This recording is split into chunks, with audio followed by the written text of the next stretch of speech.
Bien, muy buenas noches. Me saluda Joshua Barbosa. Esta vez vamos a hablar del tema de síndrome de aspiración del líquido meconial. Es muy importante poder recalcar que desde el inicio de la sección de la competencia del sistema respiratorio, que ha sido dirigido para los miembros de la Red Latinoamericana de Pediatría y de Neonatología, y que también es redireccionada de manera abierta para las personas que nos siguen a través de las redes sociales, hemos venido realizando junto con el doctor Rivera, junto con el doctor Jaime Rodríguez y con la licenciada María Soledad de León, hemos venido realizando una serie de conferencias que han sido, según los temas ahora que estamos observando, secuenciales, ¿no? El síndrome de aspiración del líquido meconial prácticamente está englobando desde un principio las conferencias, como por ejemplo la conferencia que dictó el doctor Rivera sobre hipertensión pulmonar, excelente conferencia, la conferencia que hemos dictado sobre neumonía, la conferencia que se va a dictar sobre distrés respiratorio, ¿no? Y todas esas situaciones, todas esas conferencias que son prácticamente secuenciales y que dentro de ese tema, síndrome de aspiración del líquido meconial, van a servir mucho para poder analizar todas las perspectivas terapéuticas, ¿no?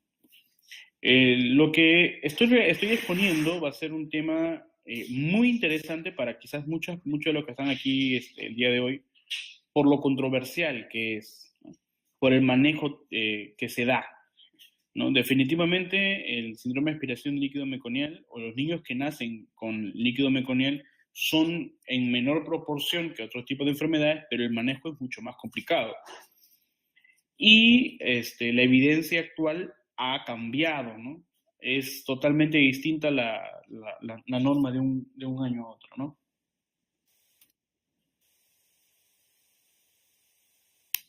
Bien.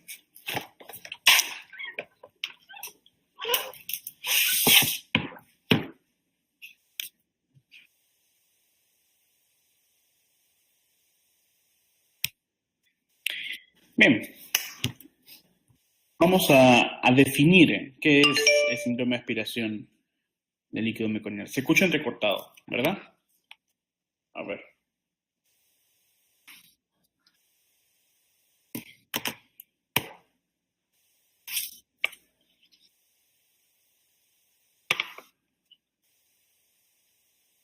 ¿Sí me escuchan?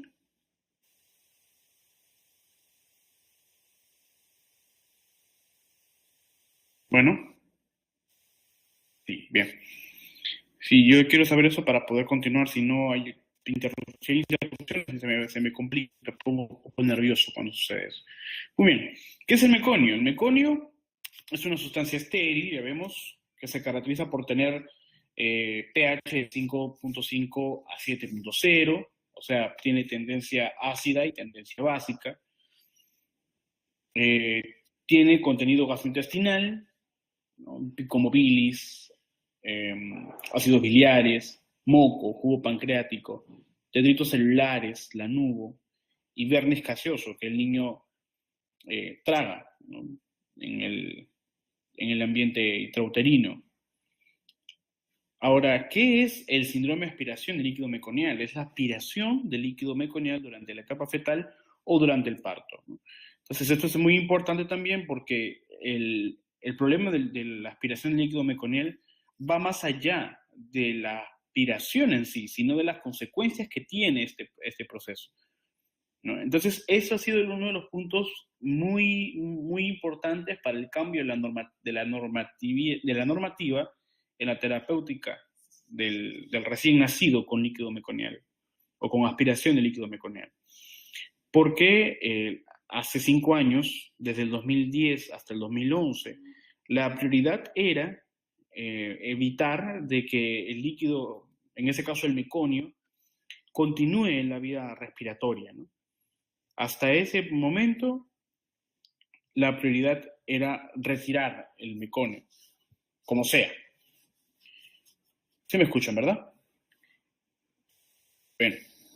Ahora, la evidencia actual nos dice que la prioridad ya no es la presencia de meconio en la vía aérea, sino la prioridad es el mantenimiento de la ventilación.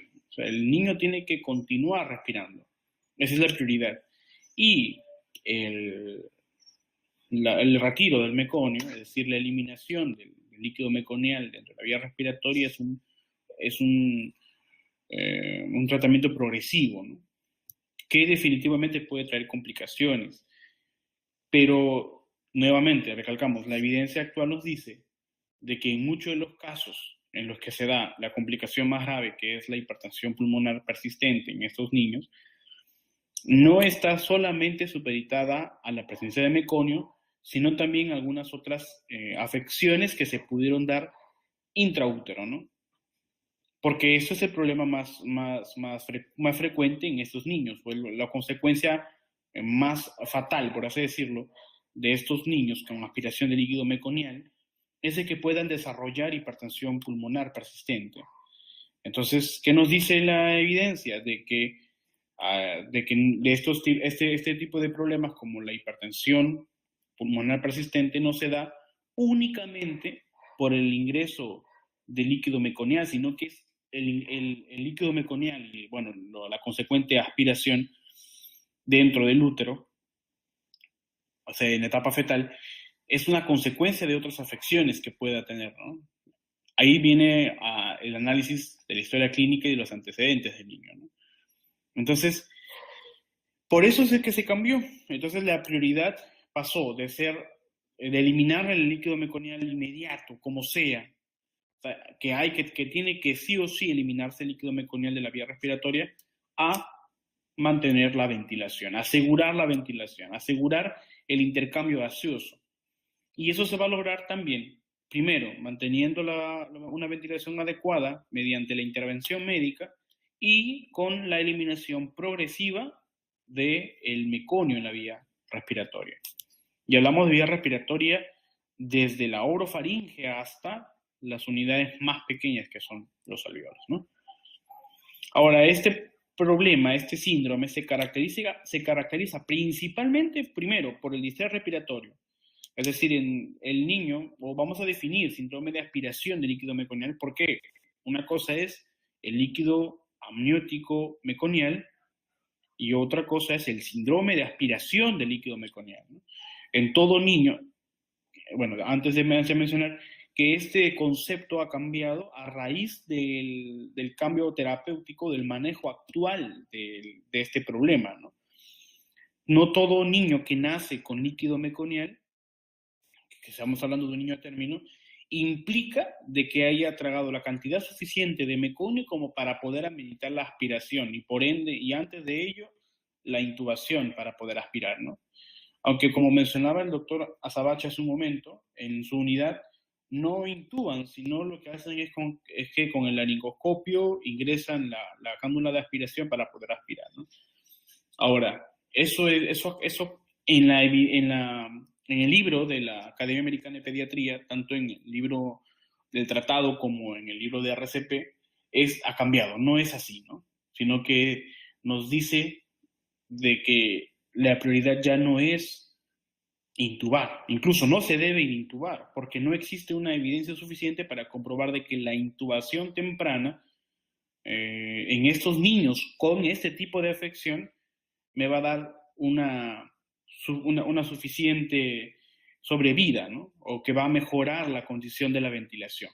No, no lo es, ¿no? Sino que es progresivo, incluso paralelo, ¿no? El trabajo de la limpieza del meconio en la vía respiratoria empleando surfactante diluido, ¿no? Bien. Y otra de las características es de que existen cambios radiológicos, ¿no? Vamos a ver más adelante cuáles son esos cambios radiológicos. Hasta aquí sí me pueden escuchar, ¿verdad?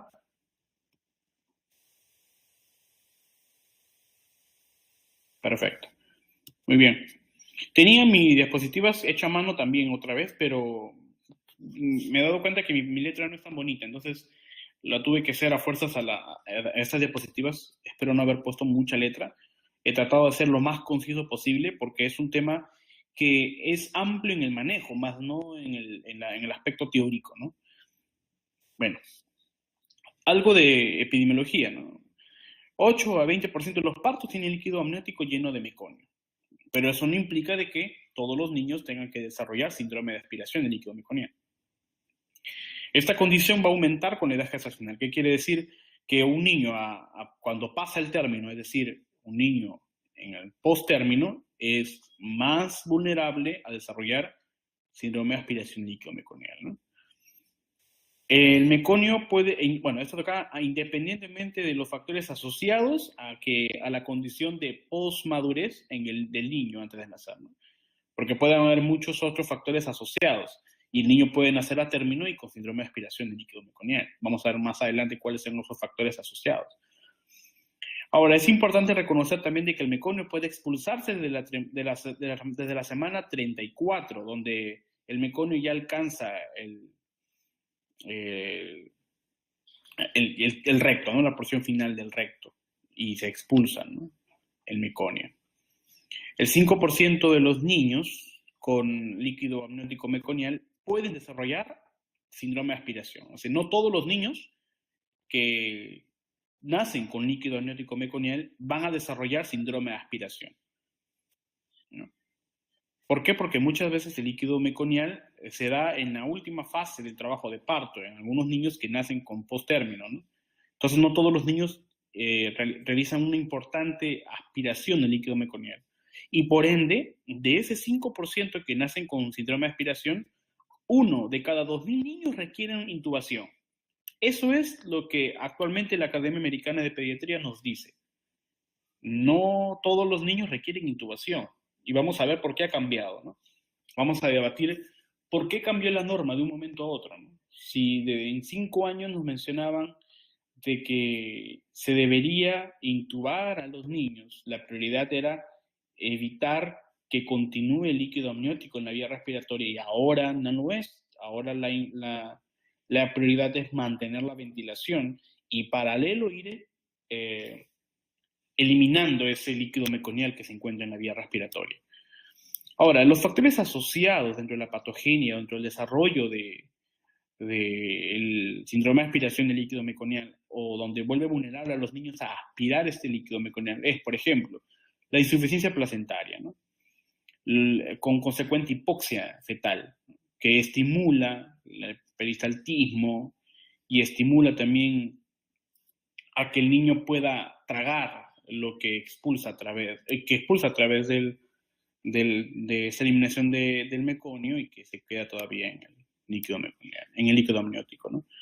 La hipertensión materna y por ende la preeclampsia y la eclampsia, el oligoamnios, ¿no? Y el hijo de madre adicta, ¿no? Son factores asociados al desarrollo de aspiración de líquido meconial en el niño. Ahora, vamos a ver algo.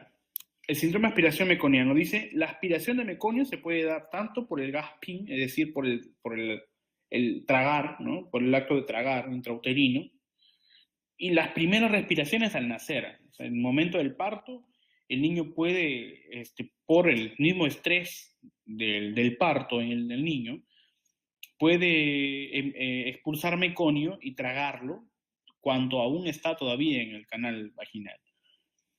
Entonces, en las primeras respiraciones, el niño lo que hace, el contenido que tenía de meconio en la orofaringe ingresa hacia la vía respiratoria baja y se puede quedar ahí. Entonces, eso es uno de los problemas menores que puede tener el síndrome de aspiración. Lo peor que puede ocurrir es que el niño empiece a tragar el líquido amniótico cuando aún se encuentra todavía en el útero y continúa en el trabajo de parto y no todavía encaja, ¿no? Sino que incluso se puede llevar a cesárea y la cesárea puede deprimir mucho más al niño todavía, ¿no? En otras situaciones que se dan en el síndrome de aspiración de líquido meconiano es el estrés hipóxico fetal, ¿no? Que va a estimular, ¿no? Va a activar la peristalsis del colon y va a activar a su vez también el gasping, es decir, el acto de tragar, el acto de aspirar, fomentando la aspiración de líquido, mientras que la peristalsis fomenta la emisión del meconio, ¿no? Entonces, la emisión y su consecuente aspiración es lo que conlleva al síndrome de aspiración de líquido meconiano. Muy bien. Hasta aquí todo está muy bien. ¿Sí me escuchan, verdad?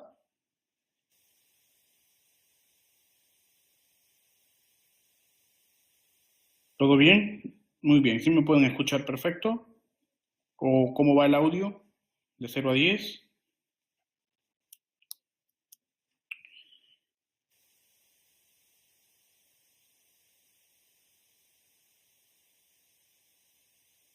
8. Bueno, al menos es un número. Muy bien, continuamos. Ahora, aquí es muy, bueno, quise hacer esta recreación. Bueno, en la diapositiva se ve mucho mejor porque es en 3D. Y aquí no se puede presentar eso. Pero bueno, vamos a hacer lo posible por dar a entender. Las flechas verdes o las líneas verdes implican la presencia de meconio y las líneas gruesas que circunscriben o dibujan un pulmón implican la hiperinsuflación, ¿ok? Entonces dice, miren, si observan en el dibujo hay un círculo redondo con el contenido vacío, ¿no? Entonces es una obstrucción mecánica. El ingreso del meconio dentro de la vía aérea provoca una obstrucción mecánica. Ahora, la obstrucción mecánica, la obstrucción que provoca el ingreso de líquido meconial dentro de la luz, ¿no?, de la vía respiratoria, que puede ser orofaringe, tráquea, bronquio, bronquiolos, alveolos, puede ser parcial o total. Cuando es parcial, provoca un denominado signo de válvula con atrapamiento aéreo, es decir, forma una pared interna por dentro de la luz, provocando de que el aire ingresado evite su salida y a su vez disminuye la presión negativa en ese momento. Entonces lo que hace es un síndrome de atrapamiento aéreo. Por otro lado, la obstrucción mecánica total provoca telectasias porque evita que el aire que se ingresa salga totalmente y se provoca esas denominadas manchas blancas dentro de la radiografía, ¿no?, lo que es la telectasia.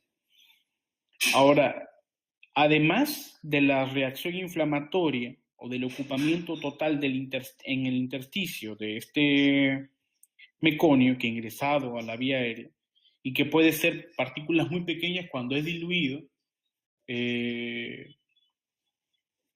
provoca hiperinsuflación de los campos pulmonares, ¿no?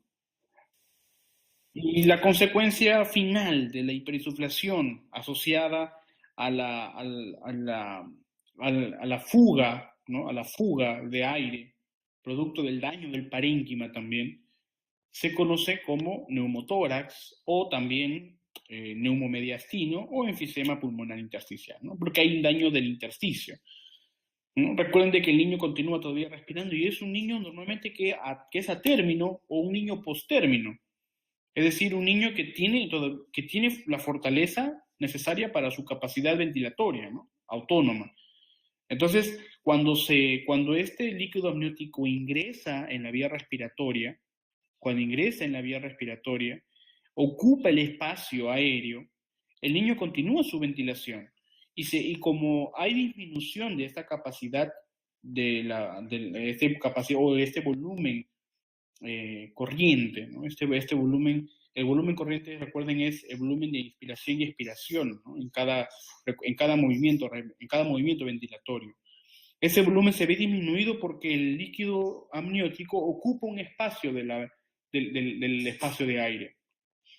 Y ese espacio de aire es reducido, ¿no? Entonces, a su vez, el proceso inflamatorio que está asociado a la presencia de meconio en la vía respiratoria va a provocar una mayor resistencia de la pared, ¿no?, del parénquima o del tejido conectivo del sistema respiratorio, en este caso de vía respiratoria baja, lo cual a su vez va a provocar disminución de la elasticidad y el niño todavía va a forzar mucho más, ¿no? Entonces eso se conoce como dificultad respiratoria. Y va a provocar pues estos problemas, ¿no?, finales, que es el neumotórax, el neumomediastino y el enfisema pulmonar intersticial, ¿no? Entonces daño del intersticio, daño del parénquima. Ahora, en las flechas anaranjadas menciona las consecuencias, ¿no?, la causa y efecto, ¿no? Dice, el aumento de la resistencia pulmonar causa disminución de la distensibilidad, definitivamente, ¿no? El pulmón aumenta su resistencia, aumenta la resistencia a ser insuflado, porque meconio ocupa la pared. Cuando el meconio es hiperinsuflado, se provoca un efecto, ¿no? un problema que se conoce como atrapamiento aéreo o signo de válvula, ¿no? ¿Por qué? Porque hay un espacio que continúa la insuflación y un espacio que quedó reducido, ¿no? Ahora, cuando la ocupación es total, cuando se cierra totalmente por el tamaño también de la partícula del meconio, y tapa todo el alveolo y no permite su insuflación, sino que forma como un globo y que contiene el oxígeno o el aire ya inspirado, provoca otro signo de atrapamiento que se conoce como atelectasia, ¿no? Ahora, otro de los problemas es de que el ocupamiento de meconio en los espacios aéreos causa la disminución de volumen de llenado, ¿no? O sea, el niño inspira, pero el aire inspirado no llega totalmente a los alveolos. Entonces disminuye el volumen de llenado ventilatorio. Otro de los efectos es de que la disminución del espacio aéreo alveolar causa la disminución progresiva del volumen residual funcional. Definitivamente, el problema del signo de válvula hace de que en un principio el volumen residual funcional aumente, pero luego con el ejercicio respiratorio y con la compensación a través de la taquipnea que va a lograr el niño para poder ventilar o para poder compensar esa dificultad respiratoria, va a disminuir el volumen residual funcional, ¿no? Y el poco volumen de oxígeno que queda en el espacio aéreo reducido está ocupado por CO2, ¿no? Porque el atrapamiento aéreo, ¿no? El signo de válvula, se acompaña posteriormente de CO2, no de oxígeno. Y finalmente el meconio, dice en el cuadro rojo final de abajo, el meconio actúa como un antígeno, ¿no? Porque es un material extraño, ¿no? Es un material que en la vida extrauterina inmediata se reconoce como extraño y provoca reacción inflamatoria, ¿no? Y ese proceso final se conoce como neumonitis química, ¿no? Ese es el problema que se tiene del síndrome de aspiración de líquido meconial cuando el niño expulsa el meconio y todavía se encuentra dentro del ámbito intrauterino, ¿no? La neumonitis química. ¿Y esto es por qué? Porque el meconio es un reactante, es un quimioatrayente, es decir, va a funcionar, va a tener una función quimiotáctica para atraer polimorfonucleares, para atraer el sistema de complemento, para atraer inmunoglobulinas. ¿Y esos qué son? Son sustancias proinflamatorias, ¿no? Va a haber histamina, va a haber prostaglandinas, y esto vamos a ver una consecuencia más adelante, que es el factor de agravamiento de la hipertensión pulmonar persistente, o es lo que va a provocar la hipertensión pulmonar persistente finalmente. ¿Por qué? Porque al final el meconio, que actúa a su vez como un antígeno, provoca una serie de reacciones inmunológicas con la consecuente reactividad de la pared y a su vez la alteración de la perfusión, ¿no? O sea, de la perfusión, de la ventilación-perfusión, ¿no? Esto que hace que haya una estasis circulatoria, que haya una mayor rigidez del capilar, ¿no? El capilar, y con su consecuencia la hipertensión pulmonar persistente, ¿no? Entonces aquí otro cuadro donde menciona que la distensibilidad disminuida, ¿no? Vimos acá de que el aumento de la resistencia causa distensibilidad disminuida, ¿no? La disminución de volumen corriente, porque hay ocupamiento del meconio en el espacio aéreo. Hay disminución también de volumen residual, ¿no? Y hay la reacción inflamatoria. Ahora, la distensibilidad disminuida provoca, a su vez, el aumento del diámetro anteroposterior del tórax, ¿no? Entonces, la evidencia clínica en el momento de que vas a evaluar un niño con aspiración de líquido meconial es de que puede haber aumento del diámetro anteroposterior del tórax. Es un signo de alarma, ¿no? Es un signo de mal pronóstico, que se tiene que actuar rápido. Pero definitivamente estamos aquí en el momento de nacimiento, entonces la actuación rápida es implícita. Por otro lado, la disminución de volumen corriente va a provocar taquipnea. Definitivamente, si es que el volumen de inspiración y de expiración no es suficiente, disminuyendo el volumen corriente, cuando los valores de inspiración y expiración que están implícitos en el volumen corriente se acercan, aumenta la frecuencia respiratoria, ¿no? Eso es lo que nos da la gráfica de la ventilación. Y si hay disminución de volumen corriente a expensas de una respiración rápida y superficial, con dificultad respiratoria, con atrapamiento aéreo, ¿no? Es decir, hay una menor aporte de oxígeno, porque recuerden que los alveolos también se ven afectados, entonces hay hipoxemia, ¿no? Disminuye el nivel de oxígeno que se va a perfundir hacia los capilares. Y en la disminución del volumen residual con su consecuente atrapamiento de oxígeno, que finalmente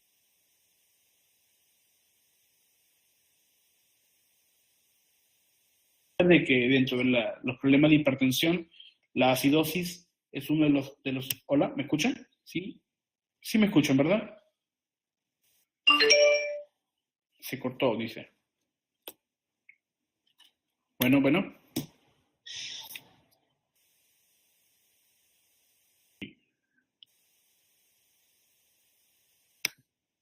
Bien. Entonces, bueno, les mencionaba de que se cortó, dice, se cortó, sí, hubo un lapso. Sí, pero ¿puedo continuar? Si hay esos espacios, los cuales no deben haber, me notifican por favor para poder saber y continuar así, no, y así de esa manera no nos perdamos. Porque lo que vamos a ver más adelante en el tratamiento implica mucho el conocimiento de estos aspectos teóricos clínicos, ¿no? que hay, de los cuales ha cambiado bastante respecto a las investigaciones nuevas que se están viendo. Ahora bien, el diámetro aumentado antero-posterior del tórax producto del ocupamiento de este meconio, la taquipnea y la hipoxemia y la hipercapnia van a provocar la dificultad respiratoria, ese aumento del trabajo respiratorio. Entonces, ¿cómo se va a ver eso? Ya sabemos, aleteo nasal, quejido inspiratorio, el tiraje, ¿no? La cianosis y la taquipnea, ¿no? Son los principales elementos que vamos a ver dentro del aumento del trabajo respiratorio. Y definitivamente que lo que se va a ver es muy, muy observable, ¿no? Es muy, muy evidente. Es por eso que se habla de niño vigoroso y no vigoroso. Si el niño vigoroso y no tiene signos clínicos, más lo único que se evidencia es la tinción del líquido meconial en la piel y en vía oral, entonces hay que ser muy conservadores en el momento de intervenir en ese tipo de niños, ¿no? Lo vamos a hacer más adelante y es el motivo de discusión. Me encanta esta conferencia porque espero vayamos a discutir bastante sobre el abordaje que dan cada uno en sus unidades, ¿no? Muy bien. Todo este problema de dificultad respiratoria sumado individualmente a los factores antes mencionados asociados también a la reacción inflamatoria, van a tener una consecuencia muy fatal de mal pronóstico como la hipertensión pulmonar persistente, que es a lo cual todos tienen miedo. Todos, y deberíamos de tener miedo. De hipertensión pulmonar persistente y el por cortocircuito extrapulmonar. ¿Qué vamos a encontrar en este tipo de situaciones? Una vasoconstricción pulmonar secundaria hipoxia. Ahí va. La hipoxia sumada a la hipercapnia provoca vasoconstricción, ¿no? La inflamación e hipertrofia de capilares posacinares por hipoxia intrauterina crónica es lo que puede estar relacionado a la hipertensión pulmonar persistente. Ahora, aquí viene un detalle muy importante que lo mencionaba al principio de la conferencia. Cuando hablamos de hipertensión pulmonar persistente, no hablamos de que el meconio, la presencia de meconio, es el único factor asociado a que pueda haber provocado la hipertensión pulmonar, no, sino de que existe ya un factor tiempo y además demás factores asociados en el ambiente intrauterino, ¿no? Entonces, habría que averiguar algo por ahí. Tendríamos que ver dentro de la historia obstétrica si es que tiene algún factor de riesgo que puede estar asociándose al síndrome de aspiración del líquido meconial y evitar la futura consecuencia como la hipertensión pulmonar persistente. Ahí ese detalle lo vamos a dejar porque tenemos que tener en cuenta ese trabajo dualizado con el obstetra, ¿no? Ahora, la reacción inflamatoria, con el meconio que actúa como antígeno, va a provocar o va a tener una consecuencia como la inactivación del surfactante, ¿no? O sea, la inactivación del surfactante. ¿Y eso se da por qué? Porque el meconio o la inactivación del surfactante por el meconio es inversamente proporcional. Es decir, a mayor concentración de meconio dentro de la vía aérea, menor o la inactivación del surfactante es mucho mayor, ¿no? Entonces hay toxicidad directa sobre los neumocitos tipo 2, lo cual inactiva la continua formación de surfactante. Y esto agrava mucho más el problema de ventilación en el niño, puesto que el parénquima del alveolo es cada vez más resistente a la elasticidad durante cada ventilación, ¿no? O sea, el estiramiento. La disensibilidad del alveolo disminuye, también por el surfactante, ¿no? Otro de los problemas es que hay desplazamiento surfactante de la superficie alveolar, o sea, el meconio ocupa toda la luz del alveolo, eliminando el surfactante que se encuentra en la superficie de la luz interna. Bien, también hay disminución de los niveles de proteína de surfactante tipo A y B, ¿no? Entonces, eso condiciona de que hay inactivación del surfactante, agravando más el problema del niño al nacer, ¿no? Aquí, bueno, aquí coloqué unos cuadritos, me gusta más. Este es el cuadro del libro de Rentería, ¿no? Del libro de Martínez, de Pediatría Martínez, un libro muy conocido en México. Pero me gusta más este de la Asociación Española de Pediatría, ¿no? Relacionado con la fisiopatología del síndrome de aspiración de meconio. Mire, por ejemplo, aquí lo asocia la mayoría de veces con hipoxia fetal intraútero, independientemente de los factores asociados, ya sea materno o ya sea por el parto. Sin embargo, puede existir hipoxia fetal intraútero. Menciona también en el libro de que la hipoxia fetal intraútero puede estar relacionado con el estrés durante el parto, ¿no? Es por eso que la mayoría de los niños nacen o que nacen tienen disminución de la saturación de oxígeno y que ese aumento es progresivo, aunado a los factores fisiológicos de la transición del feto al recién nacido, ¿no? Ahora, la hipoxia fetal intraútero condiciona la eliminación del meconio y también el gasping fetal. Y ahora esto, a su vez, junto con el inicio de la respiración, condiciona la aspiración del meconio, ya sea en la tráquea o en la vía aérea baja, provocando obstrucción mecánica, que puede ser completa o incompleta. Ya sabemos que si es completa, forma atelectasias.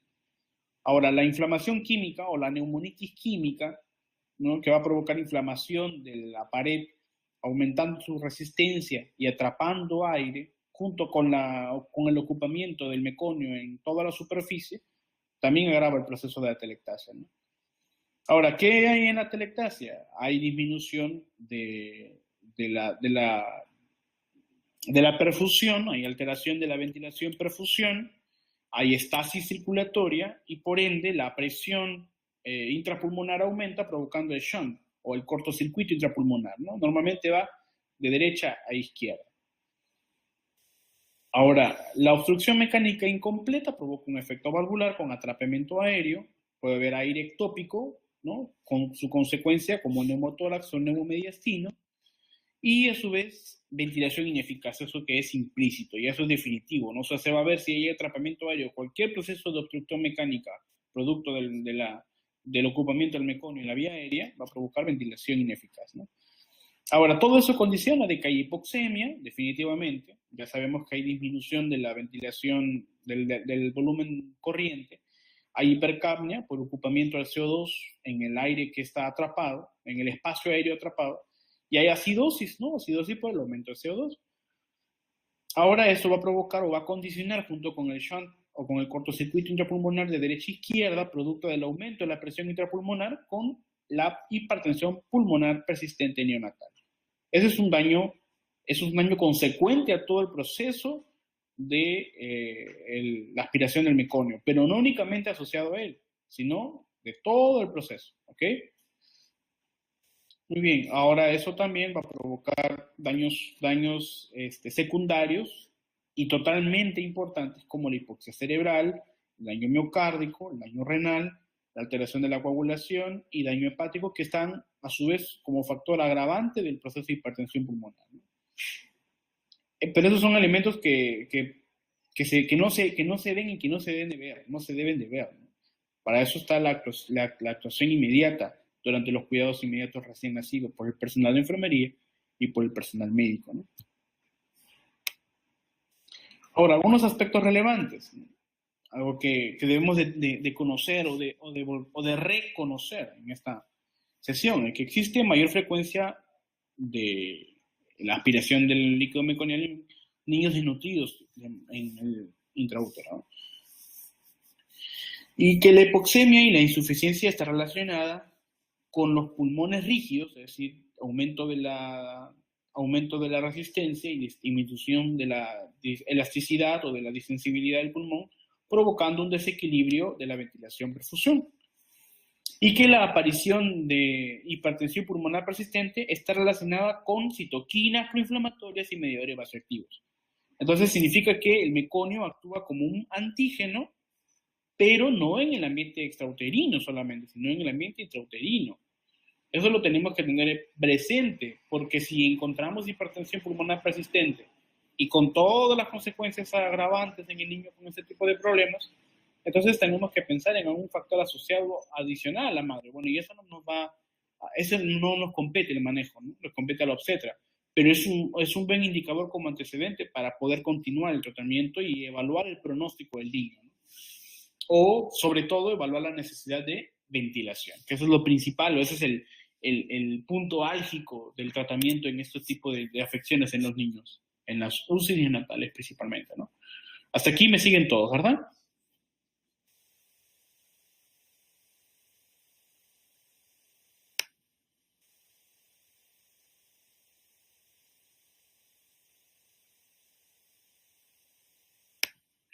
Muy bien. Ahora sí, vamos un poco más. ¿Cuáles son los factores de riesgo?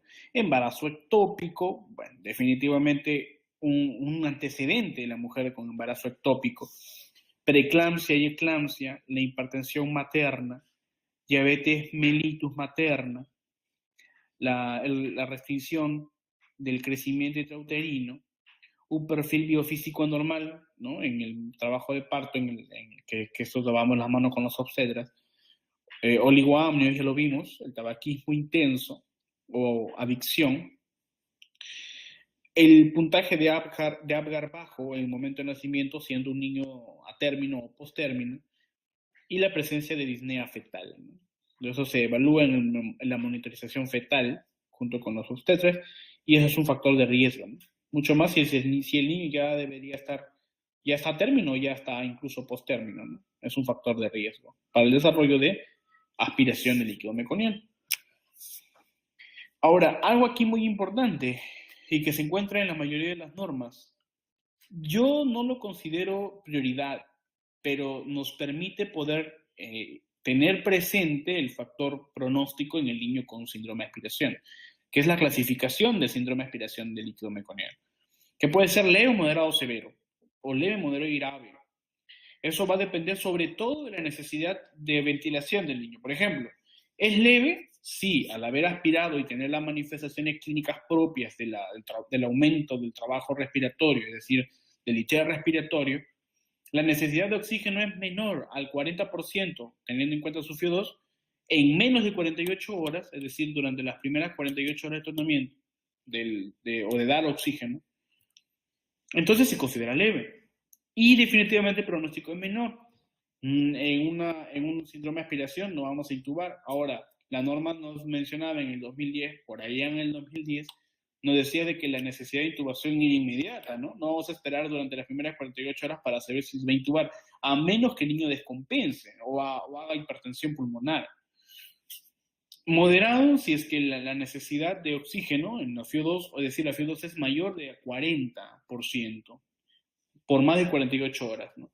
Por más de 48 horas. Es decir, si le da más de 40% de oxígeno durante 48 horas o más, ya sería o se diagnosticaría en su estancia hospitalaria como síndrome de aspiración meconial moderado. O grave, si es que el niño requiere intubación inmediata y continúa con la ventilación, o simplemente si es que se le intubó para mantener la vía aérea, ¿no? Y la ventilación. Entonces es grave y ese es el diagnóstico que se va a manejar, ¿no? Ahora, ¿cuáles son las manifestaciones clínicas del síndrome de aspiración meconial? No, del líquido meconial, bueno, ellos son signos claros, ¿no? Signo de distrés respiratorio, ya lo vimos, el tiraje, la taquipnea, el quejido, el aleteo nasal, la cianosis. El signo de atrapamiento aéreo, con aumento del diámetro anteroposterior del tórax, y los indicadores postmadurez en exploración. Son los signos clínicos, ¿no?, que vamos a ver. Los signos de posmadurez son las uñas largas, la piel seca y descamada, posiblemente podamos encontrar desnutrición intraútero, posiblemente, o piel y ombligo teñido de meconio, ¿no? Esos son los signos de posmadurez, ¿no? Entonces, ¿qué son factores agravantes y manifestaciones clínicas de síndrome de aspiración meconial? Ahora, en el diagnóstico, el hemograma es prioridad para poder determinar si existe una infección concomitante o algunos factores relacionados, ¿no? Bioquímica sanguínea, todas igual. La gasometría es muy importante porque vamos a poder determinar de manera inmediata si es que existe hipoxemia, hipercapnia o los demás valores. Y la radiografía de tórax, que nos permite definir el diagnóstico. Sin embargo, la radiografía de tórax no implica la gravedad o no está relacionada con la gravedad del problema, ¿no? Y muchas veces vamos a encontrar pocos signos radiológicos, pero el niño puede encontrarse en un síndrome de aspiración del líquido meconial moderado o grave incluso, ¿no? Bueno, en los signos graves no vamos a encontrar, definitivamente vamos a encontrar signos, ¿no? Pero en muchos de los casos, los signos radiológicos no evidencian la gravedad de la clínica, ¿no? Entonces, en muchos de los casos, sin embargo, confirman el diagnóstico. Ahora, los signos radiológicos principales que encontramos son la sobreexpansión pulmonar, los infiltrados parcheados y algodonados, o algodonados que nos dan o que determinan un signo en el patrón radiológico conocido como panal de abejas, ¿no? Zonas algodonosas y enfitematosas, ¿no?, contenidos de aire, y que tienen el meconio en las paredes internas de la luz alveolar, ¿no?, o del parénquima. Sobre distensión pulmonar con diafragma batido, vamos a ver pues una imagen. Áreas de atrapamiento aéreo que alternan con infiltrados gruesos bilaterales y neumotórax y neumomediastino, ¿no? Entonces miremos esta imagen. Les pregunto, ¿qué observamos?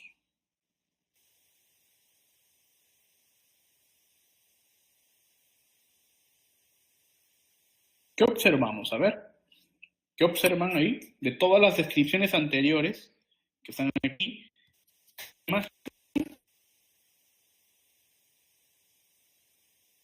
A ver, interactuamos. Ya, muy bien. Sobre distensión, dice el doctor Ivanovich. A ver, sí me escuchan, ¿verdad? ¿Sí me escuchan? Me reporta mi sistema que hay baja. Ya, muy bien. ¿Hay atelectasia? ¿Hay áreas de atelectasias o no? A ver, les pregunto, ¿hay áreas de atelectasias o no? Sí. ¿Está relacionada con las flechas que están marcando? Exactamente, microatelectasias, zonas algodonosas. Hola, hola, a ver, ¿me escuchan? Sí, me dicen, ¿no? Muy bien, hay microatelectasias. ¿Pueden ver el engrosamiento peribronquial? ¿Existe engrosamiento peribronquial?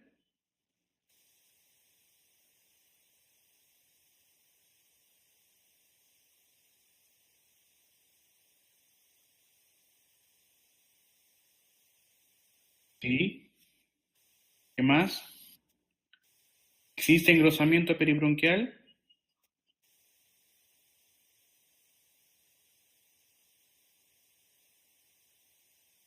Pregunto. ¿Quién más confirma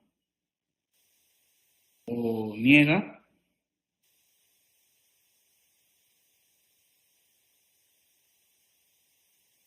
¿Existe entonces engrosamiento peribronquial?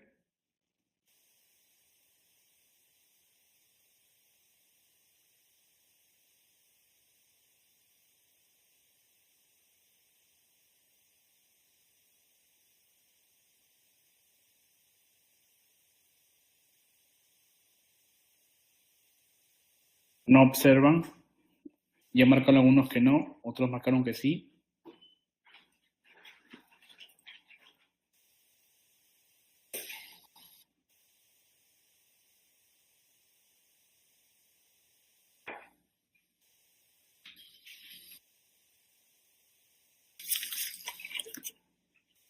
Bien, observan, además de las microatelectasias, observan el atrapamiento aéreo bronquial.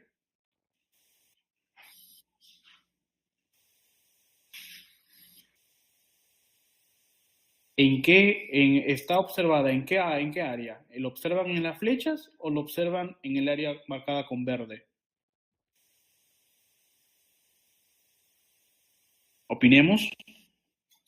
Esta es una sugerencia del doctor Jorge Rodríguez, que nos mencionaba para poder marcarse en las conferencias siguientes con las flechas, ¿no? Y por sugerencia de nuestro doctor Rivera, para poder hacer estas preguntas y debatir, ¿no? La imagen yo creo que está más que clara, está muy extensa, está bastante grande y tiene muy buena resolución. Entonces, ¿dónde observan el atrapamiento aéreo bronquial? En el área celeste, marcada con celeste, o en el área marcada con verde. ¿Ya? En el noveno espacio intercostal, muy bien. ¿Otra opinión?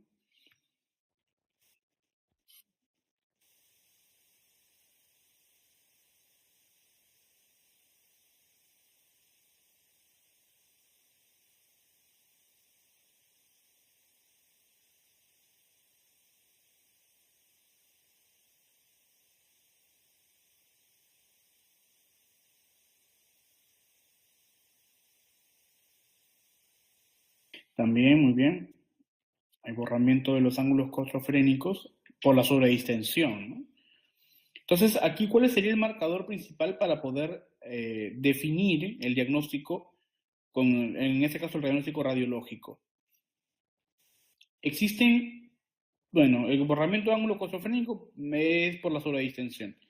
Entonces, ese es uno, ¿no? ¿Cuáles serían entonces los dos principales signos que observan que me confirman el diagnóstico? Aquí en esta imagen al menos. Y si encuentran más, mejor, hay que describirlo.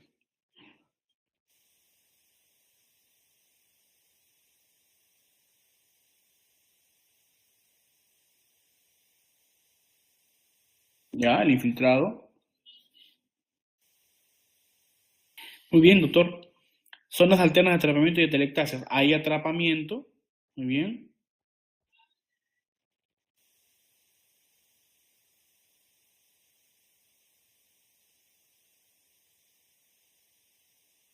Muy bien.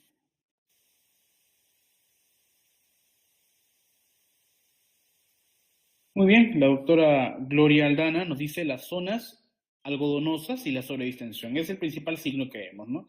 Las zonas algodonosas, las microatelectasias y la sobredistensión son los signos principales que me indican específicamente el problema. Además, el antecedente de síndrome de aspiración o de aspiración de meconio confirma entonces el síndrome de aspiración de líquido meconial. Muy bien, gracias, licenciada. Muy bien. Eso es ¿no? Los principales signos. Ahora, muy bien, ¿qué me dice el área verde? No, a este paciente no se le intubó. A este paciente no se le intubó. Vamos a ver por qué más adelante. Muy bien. El área verde que describe, ¿no? No el área medial, sino el área que está marcando me salió un poco mal ¿cómo se llama la delimitación de esto, ¿no? Pero quise o intenté mencionar toda esa área verde que está. ¿Quién lo describe? ¿Qué observas? La pregunta. Que ese es un valor agregado, ¿no? Entonces al final está el daño ahí, pero que es observable y es evidente, ¿no? ¿Cómo lo describen?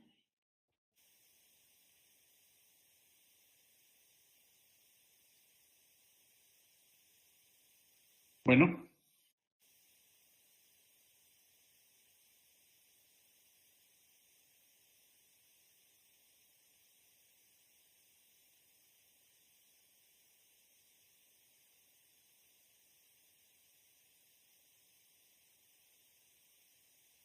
exacto,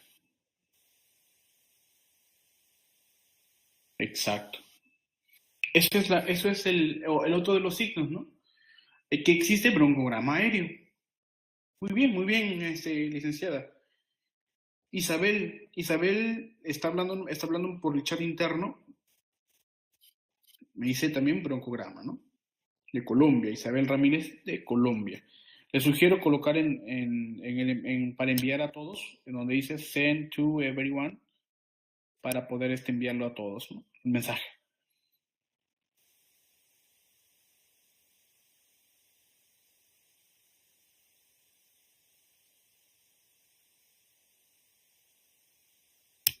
Muy bien. ¿Puedo continuar entonces?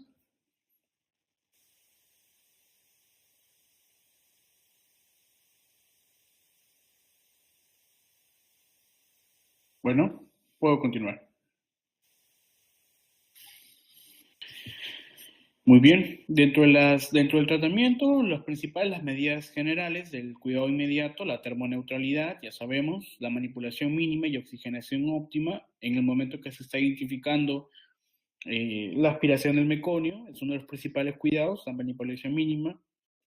Y corregir acidosis y la hipoglucemia son las medidas finales, ¿no? O sea, evitar o corregir está dentro de los cuidados dentro del tratamiento ya, o del mantenimiento de este tipo de problemas de los niños, ¿no? Ahora, hay analgesia y sedación en el caso de que exista síndrome de aspiración de líquido meconial junto con hipertensión pulmonar persistente y que amerite intubación y por ende ventilación, en donde se puede utilizar fentanilo o morfina asociado a midazolam. El objetivo de esta terapia de analgesia y sedación es para disminuir el dolor, disminuir la sincronía, ya que es un niño grande, es un niño que va a luchar con el ventilador independientemente de la función, entonces lo que se va a hacer es sedar, ¿no?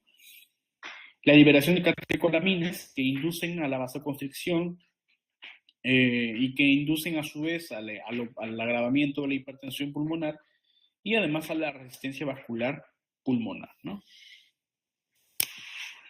La monitorización, bueno, es evidente, es implícito monitorizar la saturación de oxígeno preductal, monitorizar a pie de cama, como se dice, la presión arterial de oxígeno, la presión arterial de CO2 la presión arterial mediante catéter umbilical, que es la principal medida de cuidado, y el análisis de gasometría arterial, ¿no? Son los cuidados de monitorización que se van a realizar en ese tipo de niños.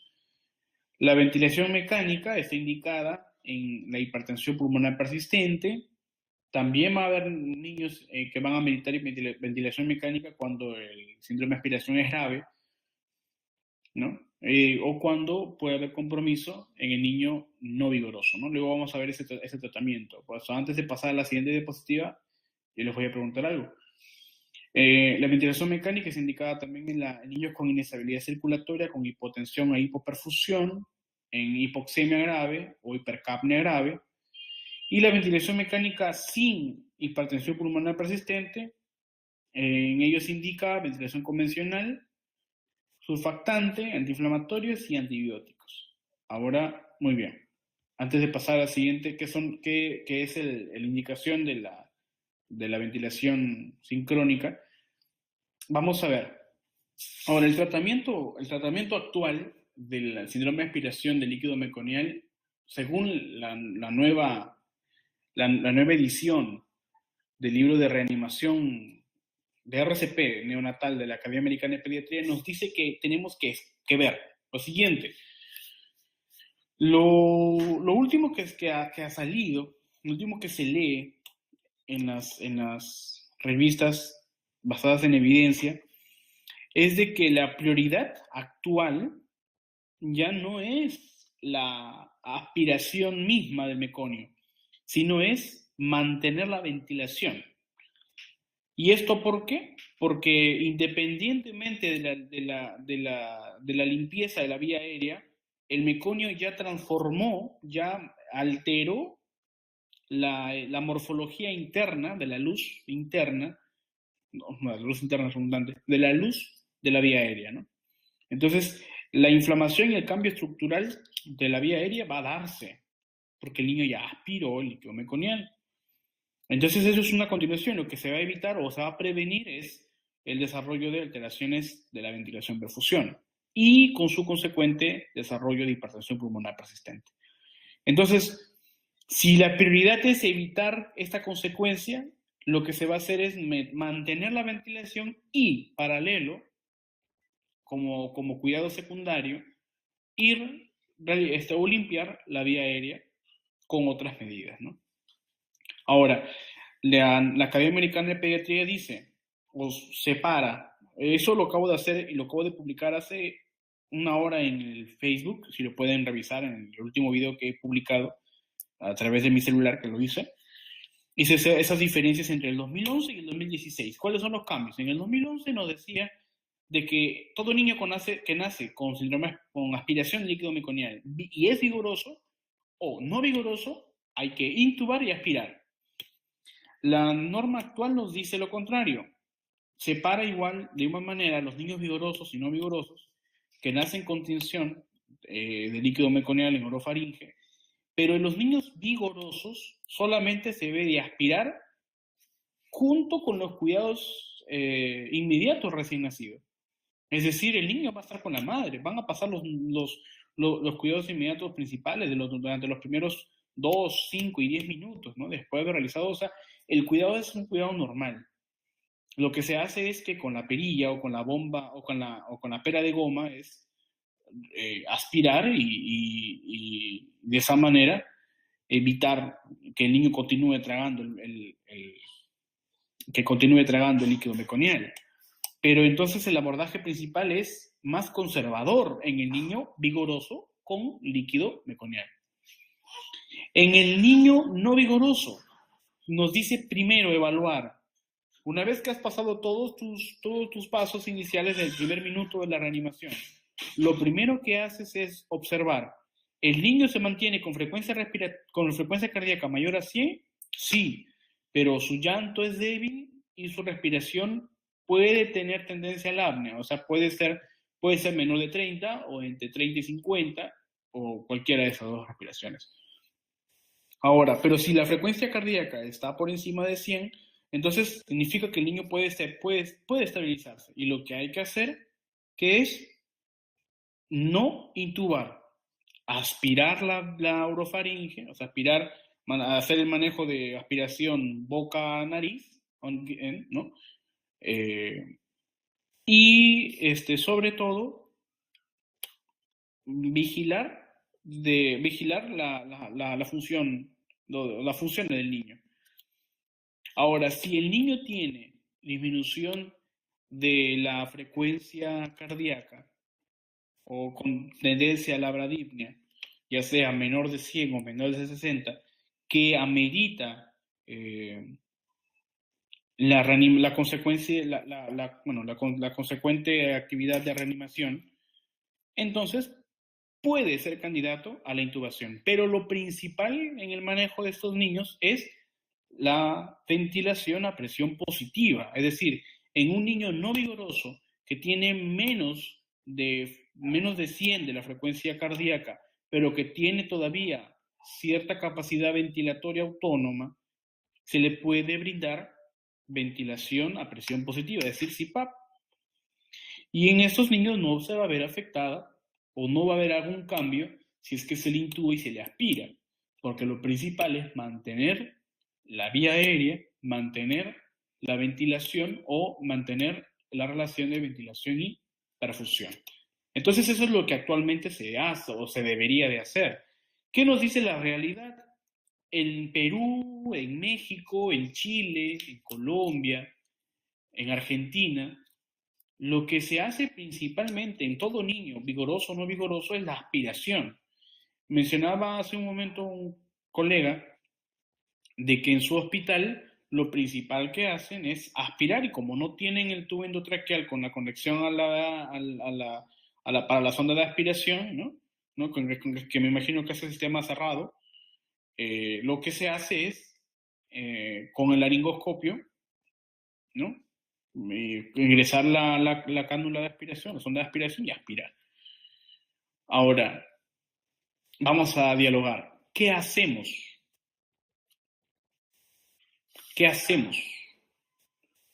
Voy a borrar todo y vamos a empezar. A ver, opinemos. ¿Qué hacemos en la realidad? Nuestra realidad nos dice ahora de que, ya lo mencioné, ¿no? Niño vigoroso, niño no vigoroso. La prioridad es tratamiento conservatorio, no intubar. La intubación se va a limitar en niños con bradicardia o con apneas y cuya frecuencia respiratoria está menor de 60 en el primer minuto de vida, cuando no tolera la presión, la ventilación a presión positiva, ¿no? Así es, doctor.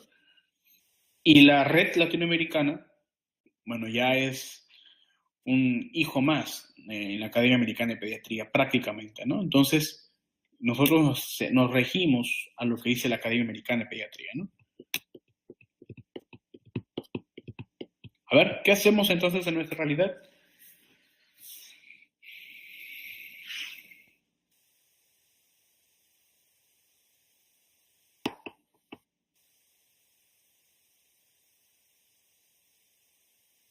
Muy bien. Doctor Ivanovich, usted escribe desde Cuba, ¿verdad?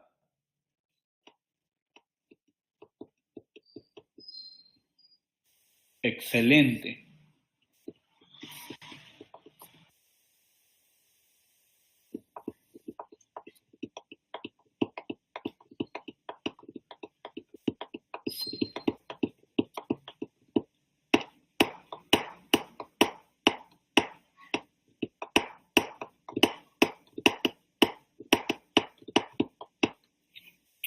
Muy bien. Vamos aquí haciendo ese microconsenso, por así decirlo. Y vamos a dialogar, ¿no? Dice el doctor Azabache, colocamos el tubo endotraqueal si no respiración espontánea, ¿no? Muy bien. Dice Nadia, si el niño no nace vigoroso y la frecuencia cardíaca menor, la laringoscopia directa, ¿no? Muy bien. Y si doctor Ivanovich nos dice, si el niño no es vigoroso y frecuencia cardíaca por debajo de 100, continúa en la secuencia de reanimación. Ojo, ojo aquí.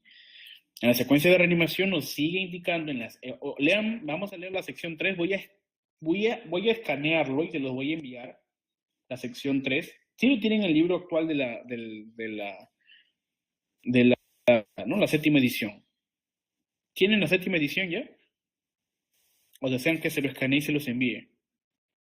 Si no, para poder colgarlo de una vez en la sección de los miembros. No, la séptima edición ya la tengo yo. No. Muy bien, entonces, el día de mañana, como sea, voy a empezar a escanearlo y subirlo de una vez a la plataforma, porque no tienen que tener la séptima edición. Ya hay muchos cambios, hay cambios muy radicales, como el que estamos hablando ahora. Pero bueno, continúo con la evidencia, porque una cosa es lo que se habla en la conferencia y otra cosa es lo que van a seguir haciendo en su hospital. Eso no va a cambiar porque eso es una normativa interna, es un consenso dentro de la unidad. No podemos cambiar hasta que la unidad cambie, ¿no? Pero de todas maneras es importante que sepamos qué es lo que se está haciendo en otros lugares, y vemos acá. Muchos mencionan de que existe tratamiento conservador. Cuando se refieren a tratamiento conservador, ¿qué significa?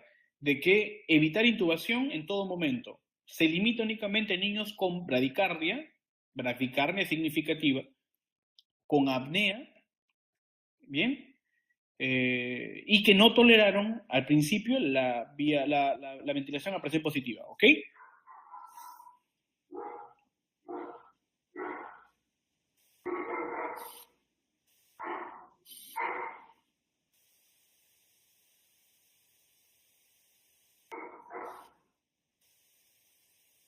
Muy bien. Muy bien. ¿Todos aspiran al niño? ¿Todos aspiran al niño? ¿Todos ameritan los niños toda aspiración inmediata? No. Ya, muy bien. Muy bien. Y eso es lo que se está actuando para el niño vigoroso y no vigoroso incluso.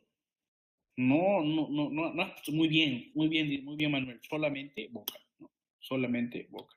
Esa es la última publicación. Voy a escanear. El único detalle, y que sí es necesario que se lo diga, es que el manual, que yo lo tengo, lo compré directamente en la Academia Americana como miembro, pero está en inglés. Entonces, para las personas que dominamos el Spanglish, nos puede ayudar un poco. Las personas que no dominan el inglés, ahí sí se les va a hacer un poco complicado. Pero ya les voy avisando, ya tenemos que de todas maneras aprender un poco al menos el idioma y tener el libro, porque hay muchos cambios, y está muy bueno el libro. Se lo voy a escanear, ¿les parece?